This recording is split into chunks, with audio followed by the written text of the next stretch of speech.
Mia had spent most of her life surrounded by people, yet she had never felt so invisible. As the only daughter of Victor Langford, the powerful CEO of one of the country's largest technology companies, she was recognized almost everywhere she went. Employees smiled when they saw her, security guards opened doors for her, and executives politely greeted her father whenever he walked through the headquarters. But when it came to Mia herself, those smiles often faded into uncomfortable silence. She was deaf. Most people didn't know sign language. Others assumed communicating with her would be too difficult, so they simply nodded and hurried away. Some even spoke louder, believing volume could somehow replace understanding. Mia had learned not to expect much. Every weekday after school, the company driver brought her to Langford Tower, where she waited until her father finished work. Victor loved his daughter more than anything, but leading a billion-dollar company meant endless meetings, phone calls, and urgent decisions. He always promised, "Just one more hour." Yet that hour often became 3. While she waited, Mia wandered quietly through the building with a sketchbook tucked under her arm. Drawing was her escape. She sketched everything she couldn't hear: the expressions on people's faces, the movement of leaves outside the glass windows, reflections on polished floors, and the tiny emotions hidden behind tired eyes. Ironically, she noticed more than anyone else. She saw the exhausted receptionist forcing a smile after dealing with angry clients. She noticed the janitor carefully placing fresh flowers in the lobby every Monday morning. She watched young interns nervously rehearsing presentations before stepping into conference rooms. No one noticed that she noticed them. One rainy Tuesday afternoon, thunder rolled across the city, though Mia only saw flashes of lightning illuminating the dark sky beyond the glass walls. Employees hurried toward the elevators, eager to beat the traffic before the storm worsened. She stood near the lobby window, watching raindrops race down the glass. Behind her, conversations buzzed, but to Mia, the building remained wrapped in peaceful silence. That was when someone new entered. He wasn't dressed like an executive. He wore a dark security jacket instead of an expensive suit, carrying himself with calm confidence. His posture was straight, his eyes constantly scanning every corner of the lobby, not nervously, but habitually, like someone trained to notice details everyone else missed. His name badge read, Ethan Carter. It was his first day as the company's new security consultant.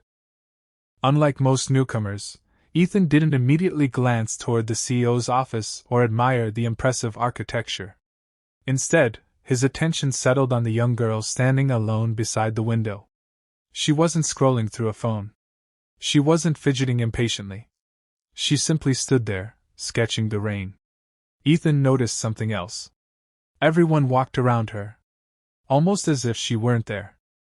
Years of military service had taught him to read situations before anyone explained them.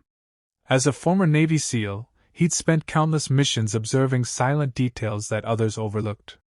Since leaving the military after losing teammates overseas, he had dedicated himself to raising his 7-year-old son, Noah, alone after his wife's passing.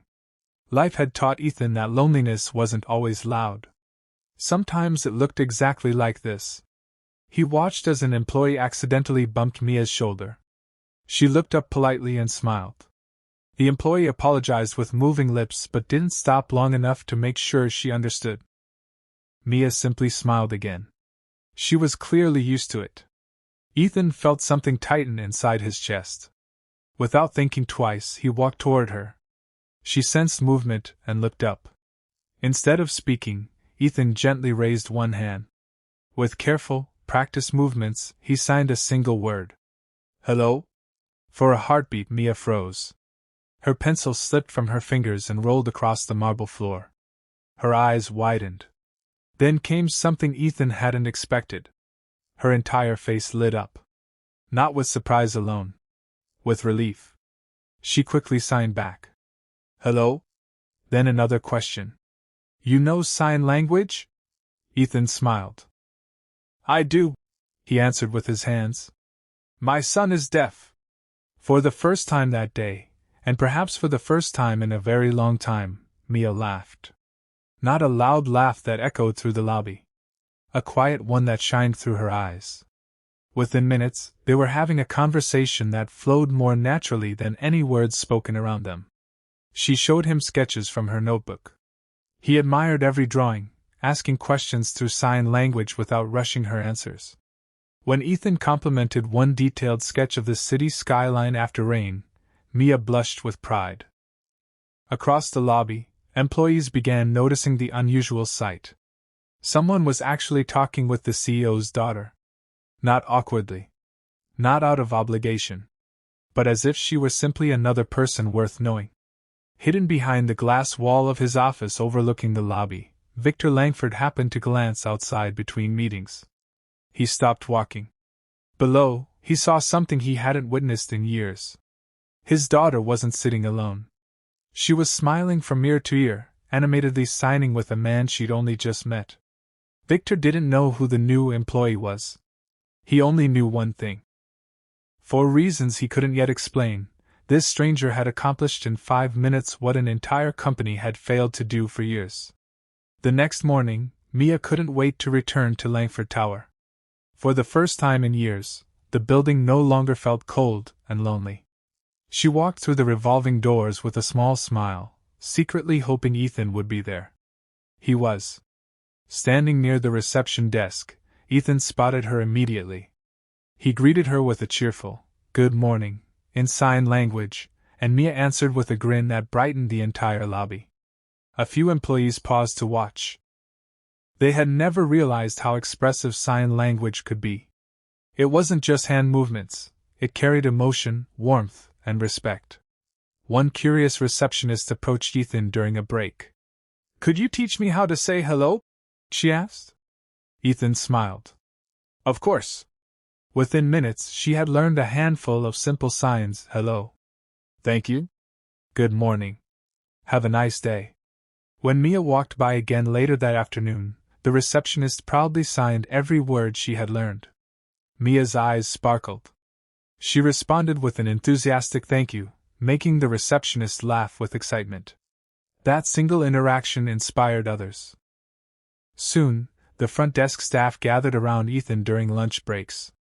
Then came security guards, office assistants, managers, and even senior executives. Every day, more people joined the informal sign language lessons. Ethan never acted like a teacher. He simply shared what he had learned while raising his son, Noah. At home, Noah smiled every evening as his father described the growing class. "Maybe one day," Noah signed, "everyone will know our language." Ethan squeezed his son's shoulder. "I think we're already on our way." Meanwhile, Victor Langford quietly observed everything. Instead of hearing complaints about lost productivity, he heard employees talking about teamwork, kindness, and understanding. Departments that rarely interacted were now practicing signs together during coffee breaks. The atmosphere inside the company had changed. People smiled more. They helped one another more. And for the first time, Mia wasn't wandering the halls alone. She had friends waiting to greet her every afternoon. 1 week later, Victor invited Ethan into his office. "I've been watching what you've done," Victor said. Ethan looked confused. "I was only talking with your daughter." Victor shook his head. "No. You reminded all of us that we stopped seeing her as a person because we were afraid of communicating the wrong way." He looked through the glass wall toward the lobby, where Mia was laughing with several employees while teaching them new signs. "I built this company to innovate," Victor continued. "Yet we failed at something much more important: inclusion." The following Monday, Victor called a company-wide meeting. Hundreds of employees gathered in the auditorium, wondering what major announcement was coming.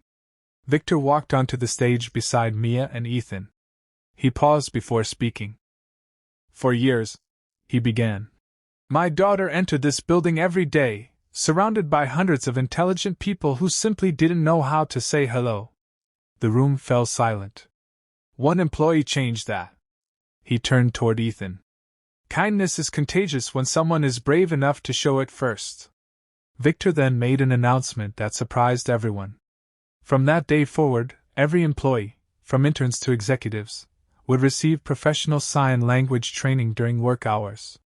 Accessibility would become part of the company's culture, not just a policy. The audience erupted into applause. Over the following months, the transformation was remarkable. Meetings included interpreters. Training videos featured captions. Reception desks displayed signs welcoming deaf visitors. New employees learned basic sign language during orientation. Clients praised the company's inclusive environment, and other businesses began asking how they could do the same. What started with one signed greeting became a movement that reached far beyond the office walls. One evening, as the sun painted the city skyline gold, Mia stood in the lobby with Ethan and Noah. Employees leaving for the day waved, not with their voices, but with their hands. One after another they signed, "Good night. See you tomorrow." Mia looked around the bustling lobby, now filled with people communicating in her language. She wasn't invisible anymore. She belonged. Victor watched from a distance, tears filling his eyes. Success had once meant profits, awards, and expanding his company around the world. But seeing his daughter genuinely happy taught him a far greater lesson. A business can build skyscrapers, create technology, and earn billions, but its greatest achievement is creating a place where every person feels respected, included, and valued. And all it had taken to begin that transformation was a former Navy SEAL, a caring single father, and one simple signed word. "Hello,